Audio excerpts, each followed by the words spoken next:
Bonjour ou bonsoir mes amis, c'est Josia, je vous présente aujourd'hui une nouvelle vidéo tout aussi étrange que les autres. Cette première partie vous fera sans doute frissonner. Béatrice revient vers nous pour raconter la suite de ces témoignages surprenants.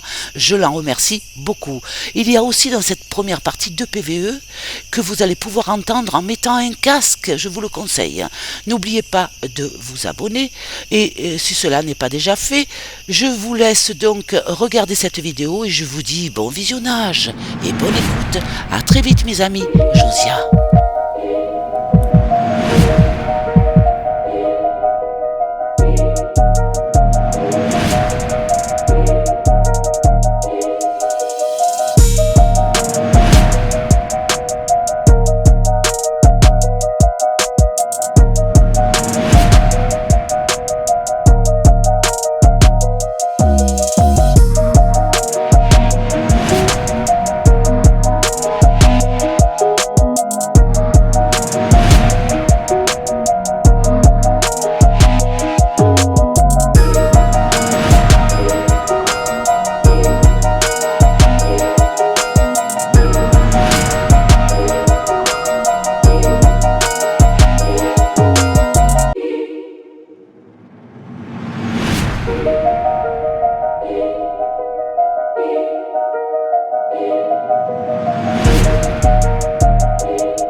Bonsoir Béatrice, merci d'être revenue vers nous.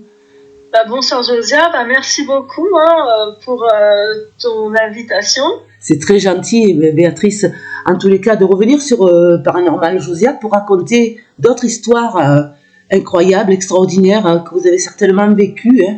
Vous m'avez dit que vous en aviez quelques-unes, encore un petit peu à nous raconter, donc c'est intéressant de vous écouter en effet. Ça va être intéressant. Merci beaucoup. En tout cas, merci. Je voulais juste, avant de commencer, vous remercier également aussi pour justement permettre aux gens comme moi, enfin toute personne qui a vécu des expériences paranormales, de pouvoir justement en parler. C'est toujours, ça fait toujours du bien, je trouve, que de partager des histoires comme ça qui restent pour d'autres dont l'ensemble dure à prouver, quoi. C'est ça, c'est ça. Ouais. Il faut le vivre pour le croire, quelquefois. Mais bien sûr, absolument, il faut vivre ce que l'on voit, ce que l'on ressent, et pour le raconter. Et même des fois, le fait de le raconter, c'est pas évident. Oui, c'est vrai. Ouais, c'est pas évident, effectivement. C'est pas évident à raconter parce que des fois, les mots ne suffisent pas. Oui, c'est ça. Ouais, il y a de ça aussi. Voilà, écoutez, j'attends votre première histoire. Avec impatience, les auditeurs aussi entendent et vous écoutent. D'accord, très bien. Alors c'est vrai que j'en ai quelques-unes. Mm-hmm. Alors il y en a une qui remonte, je crois, maintenant à une... Par contre, excusez-moi oui. Béatrice, j'ai oublié de vous demander de vous présenter. Ah oui, bien sûr. Donc je suis Béatrice, j'habite à Orléans dans le Loiret, dans le 45, et j'ai aussi une activité professionnelle depuis plusieurs années maintenant en tant que voyante. Voyante médium ou que voyante? Voyante médium. D'accord. Et j'ai mon cabinet donc à Orléans même. Ah super. Voilà, c'est important que les gens sachent qui vous êtes en fait. Oui, effectivement, j'avais oublié ce détail. C'est bien. Donc, voilà. Voilà. Eh bien... oui. C'est gentil, oui.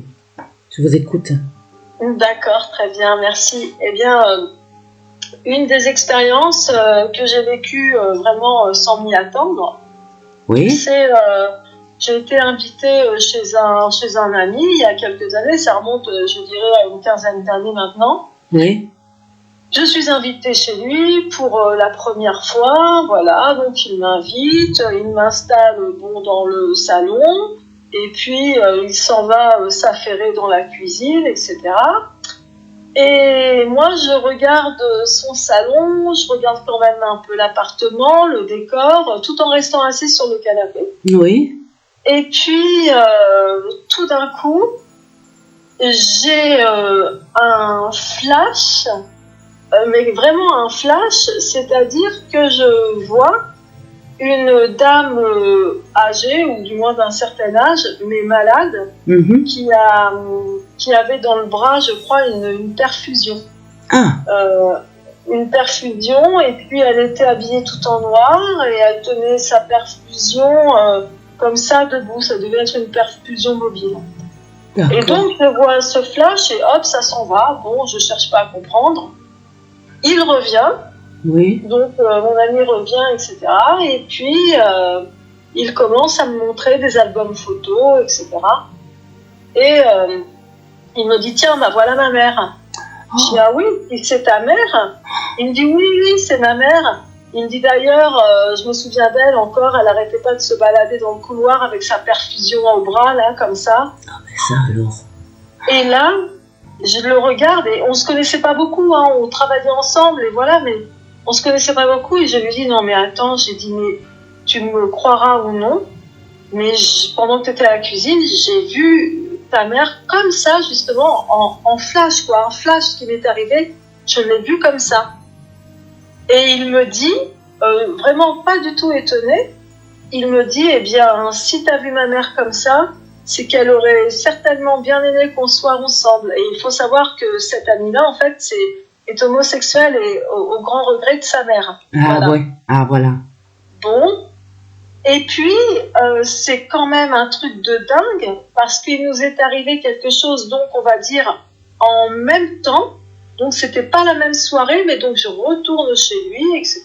Voilà, on s'installe dans le salon. Oui. Et à un moment donné, en fait, il m'avait expliqué que sa maman était décédée, je crois, ça devait faire 2 ans qu'elle était décédée, il avait récupéré son appartement, et il n'avait jamais enlevé les affaires de sa mère. Ah ouais, c'est souvent difficile de faire ça, hein, quand on a de la peine. Et je pense qu'il entretenait quelque part sa présence, autrement dit, dans cet appartement. Oui. Et donc, ce fameux soir, on était en train de boire un verre, et puis tout d'un coup, non mais c'était vraiment le truc improbable, hein, qui m'est jamais arrivé après d'ailleurs, tous les deux, on a la même vision. Ouais. On voit sa mère sur le fauteuil d'en face. En même temps, vous l'avez vu. Et là, mais vraiment, hein, et donc, et là, il se lève, et il dit non, et ça s'en va. Ah, il a repoussé, sans le vouloir. Ouais. Il voulait pas. Il m'a dit que c'était des choses qui lui arrivaient aussi. Et en fait, là, il voulait pas du tout. Il voulait pas communiquer ou la voir, ou il voulait vraiment pas. Il y a combien de temps de cette histoire, Béatrice? Ça remonte à 15 ans, je pense, à peu près. Ouais. 15 ans? Et sa maman, à l'époque, elle était morte depuis peu? Bah oui, 2 ans auparavant. Ouais. 2 ans auparavant. Et pendant 2 ans, donc, elle est restée sur les lieux, certainement, quoi. Son esprit est resté là. Ah ouais, moi je pense. C'est incroyable, ça. Ah oui. Ah oui, c'est incroyable. Peut-être parce qu'il n'a pas accepté, lui, la mort de sa mère, quoi. Ah, effectivement, il m'avait expliqué que c'était dur pour lui de tout rénover, d'enlever les affaires, ou de les donner, ou voilà, ou de les jeter. Il était dans l'appartement de sa mère à cette époque? Il est venu y vivre. En fait, il a quitté Lisbonne pour venir vivre dans l'appartement de sa mère, mais qu'il avait vraiment laissé tel quel. D'accord. Dans son jus, quoi, comme on dit. dans son jus avec les vêtements de sa mère, les chaussures qui étaient encore là. Oh là là, eh ben oui. Eh ben oui, oui, en fait, c'est sa maman qui était là. Parce qu'en plus de ça, vous l'avez vue ensemble sur le... Elle était assise, en fait, sur le fauteuil d'en face. Elle vous regardait. Elle vous regardait. Oui, oui, absolument. Mais elle avait l'air sereine ou pas Comment? Alors, moi, je dirais sereine, mais j'aurais dit curieusement un peu comme absente. Ah oui. Le regard un peu absent quand même. Le regard dans le vague? Ouais, c'est ça. Ouais, c'est ça. Ouais, c'est ça. Vraiment le regard dans le vague. Ouais. Ça veut dire qu'elle n'était pas encore montée, quoi.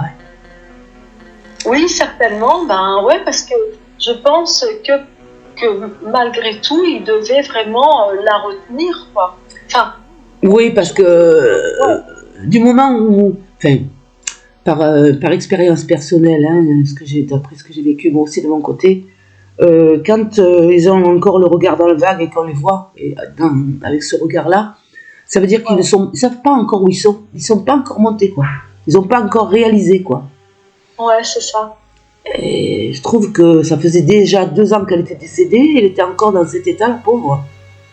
Ouais. Ah, ouais, c'était...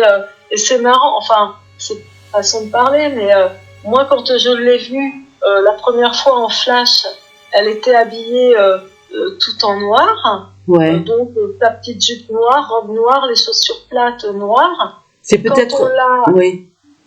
Et quand on l'a vue, c'était un peu la même tenue vestimentaire. Et quand elle est décédée, on l'avait habillée tout en noir, comme ça, de la même manière? Ah, j'ai pas posé la question. Ah, je savais pas. C'est possible. Ouais. Moi, je pense qu'elle est partie habillée comme ça. C'est pour ça qu'elle apparaît en noir. Parce que pourquoi elle serait en noir? Ils l'ont habillée en noir après la mort, quoi, je pense. Oui, certainement, ouais. Ouais, il y a des chances. Mais c'est vrai que ça a été une première expérience, d'ailleurs jusqu'à présent, où on a eu on va dire une vision ensemble. C'est ça. On ne s'y attendait pas. Oui. Mais quand c'est collectif comme ça, on ne peut pas se tromper. C'est du réel. Hein. Enfin, c'est pas que ce soit du réel même quand ce n'est pas collectif. Ce que je veux dire, c'est que on a une preuve supplémentaire, quoi. C'est ça que je veux dire. Ah oui, absolument. Ouais, on a une preuve supplémentaire. Ouais, vous avez vécu encore quelque chose de... De toute façon, vous êtes médium, vous, Béatrice, vous le savez. Hein. C'est après que parce qu'en fait, j'ai eu plusieurs choses comme ça, puis même des expériences de par mon activité aussi. Voilà. Donc, par exemple, quand j'ai débuté vraiment en me mettant à mon compte, j'ai quand même pas mal de personnes qui sont venues avec des photos pour que je regarde. Et souvent, c'est tout le temps, enfin la plupart du temps, des photos de défunts quand même. Oui, oui. Et c'est pas obligatoire non plus, mais c'est vrai que moi, c'est ce que j'ai eu. Et à chaque fois, et c'est ça qui est très étrange, c'est-à-dire que dans les débuts de mon activité, je faisais ça chez moi. Et maintenant, j'ai vraiment un cabinet à part, quoi. Hein. C'est plus du tout chez moi que ça se passe. Hein. D'accord.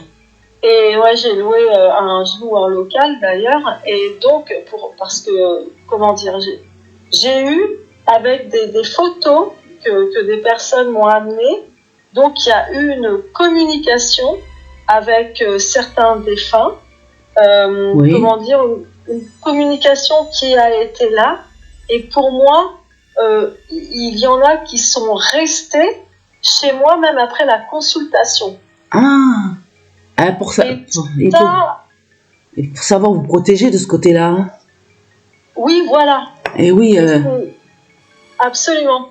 Il faut leur demander de retourner d'où ils venaient et de ne pas rester. Je pense qu'ils ne savent pas quoi faire après, peut-être.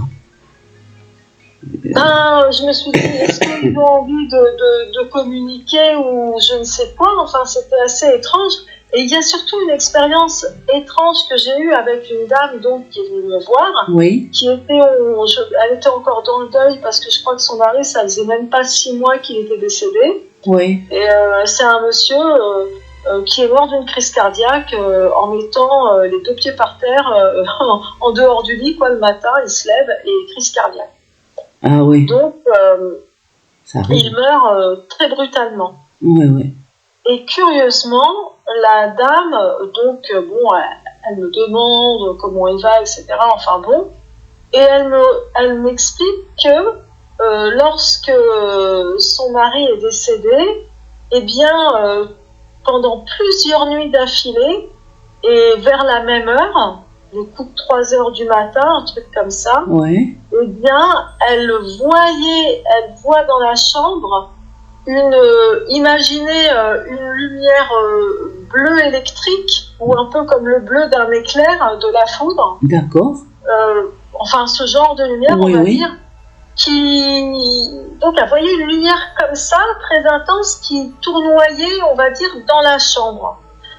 D'accord. Alors, je sais pas trop ce que c'est réellement. J'ai essayé de chercher ce que ça pouvait être. C'est l'énergie. Pour moi, hein, je pense que c'est l'énergie de son mari. Hein. Eh ben ouais, bien vu. En fait, je crois effectivement que c'est ça. Et alors, ce qui a été vraiment...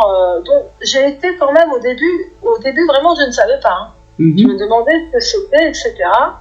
Et puis, je me souviens que ce monsieur, eh bien, n'avait pas envie de communiquer avec moi. C'est-à-dire que quand je regardais sa photo, il était en train de me faire un peu des grimaces, de se moquer de moi, voilà. Et donc, je le verbalise et je dis à la dame, je dis, bah, votre mari, je dis, à mon avis, les médiums et tout ça, ça devait pas être son truc. Je dis, parce que moi, là, il me fait des petites grimaces avec les mains, il se moque de moi, il me fait des grimaces, il me tire la langue.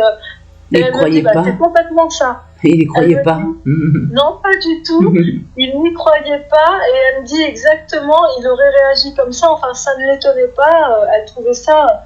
Je dis donc, je suis désolée, mais je ne vais pas pouvoir communiquer plus que ça. Je dis parce qu'à part se moquer de moi, gentiment hein, quand même, mais je dis c'est tout ce qu'il fait. Je dis alors apparemment, il a l'air d'aller bien quand même. Enfin, ça a l'air d'aller. Seulement quand elle est partie, cette dame. Oui. Donc moi, bon voilà, je ferme mon bureau, enfin j'avais mon bureau dans l'appartement. Oui, oui. Je vais me coucher, voilà, je me couche, rien de spécial, tout va bien, j'ai mon chat avec moi, alors ça fait peut-être très cliché, mais c'est mon chat qui est avec c'est bien, moi. ouais. Et donc, et à un moment donné, en plein milieu de la nuit, et c'est là que je comprends pas parce que j'habite, comment dire, au 3e étage d'une résidence et ma chambre, si vous voulez, est mansardée. Ouais. Donc le Velux est sur le toit. Et je dis ce détail parce qu'à un moment donné, je suis réveillée par une lumière et avant que je réalise ce que c'est, je me dis mais qu'est-ce que c'est que ce gyrophare ? Et je me dis c'est pas possible, mais comment un gyrophare, donc dans ma tête encore un peu endormie, je dis mais comment il peut y avoir un gyrophare qui monte jusqu'au toit ? Donc, je comprends pas. J'ouvre les yeux et je vois cette lumière dont elle m'avait parlé. Vous avez un Velux chez vous? Non. Oui, j'ai un Velux. Et vous l'avez vu par le Velux? Non, je l'ai vu dans la chambre. Ah, parce qu'on me montre un Velux. Vous avez un Velux? Oui, j'ai un Velux dans ma chambre. Ouais. Je sais pas pourquoi vous parlez de ça. J'ai vu un Velux. C'est bizarre. Mais je parlais de ça parce que je disais à l'instant que je me demandais, oui. Puisque j'étais endormie et en plein milieu de la nuit, j'ai ce qui vient me réveiller, une lumière bleue. Et oui. moi, dans ma tête, avant que je réalise ce que c'est, je me dis, mais c'est un gyrophare, mais comment est-ce possible qu'un gyrophare soit sur mon toit ou au 3e étage? Comment je peux voir ça? C'est pas logique. Donc j'ouvre les yeux et je vois la lumière bleue électrique dont m'avait parlé la dame dans la journée. Mais c'est lui. Et ça s'est fait qu'une fois, et d'ailleurs tant mieux parce que je ne veux pas réclamer ce genre d'expérience. Ça vous a fait peur? Ben, je me suis dit, qu'est-ce que tu veux me dire? Là, j'ai fait tout de suite le lien. J'ai eu peur, c'est surprenant quand même, c'est très étrange.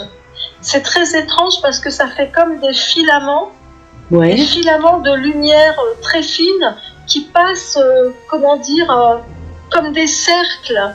Je sais pas comment l'expliquer. Mais c'est très étrange, c'est très étrange. Et c'est incroyable.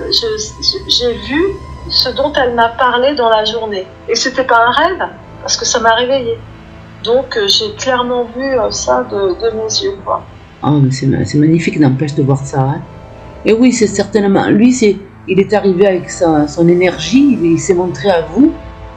Je pense que ça doit être comme une grosse orbe. Oui, ça ressemble à. Ça, on peut dire ça, parce que comme une grosse orbe, alors que ça n'en est pas une, hein, c'est une boule d'énergie tout simplement. Hein. Ouais. Mais pour que les gens puissent comprendre que ça peut ressembler aussi à une grosse orbe bleue, lumineuse, avec des petits filaments autour qui brillent ou qui, je sais pas, qui s'illuminent. Et c'est impressionnant quand même. C'est fibreux alors. Ouais. Une boule fibreuse. Ça alors. Ah, mais il m'est arrivé pas mal de choses quand je travaillais, on va dire, chez moi. Ouais, donc c'est pour ça, à un moment donné, je me suis dit, bon, on va arrêter, il faut que je trouve un local, parce que ça devient un peu... Et maintenant que vous avez le local, ça continue dans le local? Non, dans le local, alors... ça continue pas. Il faut savoir que mon cabinet se trouve dans un centre d'affaires. D'accord. Mais quand même, il y a... donc, je suis pas toute seule, il y a plusieurs entreprises. On est tous sur un même étage. Oui. Mais quand même, quand je pars, et c'est tout le temps moi qui pars la dernière, parce que la plupart des gens, des fois, viennent après leur journée de travail, donc moi je pars des fois vers 20h ou 21h maximum. Mm-hmm. Et quand je suis toute seule à fermer, il y a une drôle d'atmosphère. C'est tout ce que je peux dire. C'est une atmosphère qui me pèse, et j'ai pas envie de rester, donc je fais fissa pour partir, mettre l'alarme et tout fermer à clé. Ah, quand même. Donc, vous avez une crainte, une sorte de crainte. Ouais, toujours. C'est, je n'irai jamais là-bas. Par exemple, admettons, très tôt le matin, même très tôt le matin, qu'on soit les matins d'hiver ou d'été, j'irai jamais là-bas, toute seule, ou étant la première arrivée. Ah, ouais. Voilà. Et oui, c'est normal, c'est compréhensif. Si cette atmosphère est lourde et angoissante, et qu'on ressent des choses, mais ce que vous ressentez, c'est certainement pas inventé. Hein. Il y a quelque chose, quand même. Ah oui. Oui. Bah, de toute façon, je pense que oui, parce que même ne serait-ce qu'en dehors des flashs ou de la communication avec les défunts, même les cartes, ne serait-ce que de faire de la voyance à travers, même avec mon support du tarot de Marseille, etc., il y a toujours une part d'invisible. Toujours, oui. Il y a toujours une part d'invisible qui n'est pas explicable mathématiquement. Et voilà, il y a des restes, il y a des résidus de tout d'ailleurs, des gens qui viennent avec, on va dire, leur malheur ou leur crainte, voilà. Et oui. Et il y a quand même pas mal de choses, on va dire, même dans les prédictions, des choses qui s'annoncent, et après, par le témoignage de ces gens-là, j'ai les retours comme quoi ce que j'aurais vu dans les cartes s'est avéré finalement se concrétiser contre toute attente, bien souvent. Et donc, c'est qu'il y a quelque chose quand même. Oui. L'intuition, la médiumnité, oui, mais c'est vrai que les médiums sont quand même des personnes qui ont un vase récepteur, on va dire, très ouvert. Ils sont repérés donc plus facilement par les défunts qui ont envie de rentrer en communication. Ah oui, mais je pense que le défunt le sent, le médium, parce qu'il voit son aura. Ouais. Il voit son aura, il sait que celui-là pourra l'aider parce qu'il a l'aura du médium, quoi. Il doit être spécial, l'aura du médium doit être large. Ouais. Je pense. Ah ouais. Ah oui. Ah mais je pense aussi. Hein. Ça. Je me rappellerai toujours, j'ai eu une expérience une fois avec une médium, donc c'était une amie, une connaissance on va dire, Et puis, bon, elle était médium, mais c'était pas son métier. D'ailleurs, peu importe, hein, c'était un don qu'elle avait. C'était pas son métier, elle travaillait dans la santé, elle. Et puis, un jour, on décide de partir se balader, etc. On est au restaurant, en plein midi. Hein. Ouais. Elle me regarde dans les yeux, et comment dire, moi, je continue à manger, mais je vois qu'elle me regarde dans les yeux comme si elle se perdait dans mon regard. Et tout d'un coup, elle me dit, ah mais dis donc, ton père, il me montre sa jambe, il avait mal à la jambe, il avait un problème de jambe. Elle me dit, on lui a coupé la jambe. Donc je la laisse parler, je ne dis rien. Et effectivement, mon père avait été amputé. Ah, et je n'en avais jamais parlé parce que moi j'ai perdu mon père très jeune et puis bon, je n'en parle pas de ça. Oui. Donc elle n'était pas au courant et puis elle continue à me regarder et elle me dit, puis plus elle me regarde, plus je me sens fatiguée quand même. Et elle me dit, y a une médaille dorée, il faut que tu la retrouves Béatrice, il faut que tu la retrouves. C'était à ton père, il me montre une médaille, il faut que tu la retrouves, il faut que tu la portes. Et là, je me souviens, je dis, mon père portait toujours une médaille, un Saint-Christophe autour du cou. Donc, on va dire le protecteur des voyageurs. Oui, oui. Et donc, je me demande pourquoi. Puis, à un moment donné, je demande à ma copine, je dis, mais attends, d'où tu parles avec mon père? Je dis, c'est quoi là? Qu'est-ce que tu fais? Alors elle me dit, ben je le vois, je vois ton père. Je lui ai dit, mais où est-ce que tu le vois? En fait, on était dans un restaurant, c'était quand même bruyant, enfin voilà. Et elle me dit, mais il est à travers tes yeux. Ah, elle c'est dit, pour ça. Je le vois à travers tes yeux. C'est pour ça. Ok, d'accord. Mais oui. Et en fait, bon, alors elle me donne des détails, etc. On se trouvait à Orléans, c'était peu de temps avant que j'emménage à Orléans. Et on va à la cathédrale d'Orléans, après déjeuner. Et puis, elle voit Saint-Christophe dans la cathédrale. Elle me dit, va prendre un cierge et fais la prière que tu veux, mais va prendre un cierge, brûle un cierge devant la statue, on va dire, de Saint-Christophe. Alors je dis ouais, d'accord, mais je ne sais même pas quoi dire. En fait, c'est pas que je suis pas croyante, mais c'est vrai que j'ai pas l'habitude des prières.